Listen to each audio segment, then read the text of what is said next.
Northeast Marine Drive in Portland is one of the most dangerous streets in the city. We talk about it quite a bit. But this morning, the speed limit is dropping on a stretch of the road. Christine Pitawanich is live along Marine Drive for us right now. So, Christine, we know that the hope here is that lowering the speed limit will help save lives.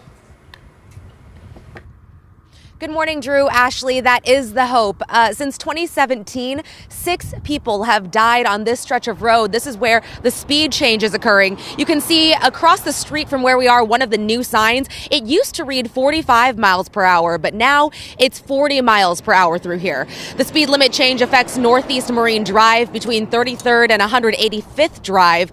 Crews were out on the 8.5-mile stretch this morning. Marine Drive is one of 30 streets in Portland considered a part of the city's high crash network. They only make up a very small percentage of streets, but they're responsible for more than half of deadly crashes citywide. In 2018, the Portland Bureau of Transportation lowered the speed limit on another stretch of Marine Drive. This is what they had to say then. We're hoping with the speed limit change and other roadway redesigns like the rumble strips and buffered bike lanes and other adjustments, we can signal to folks, slow down, be safe, drive carefully on Marine Drive.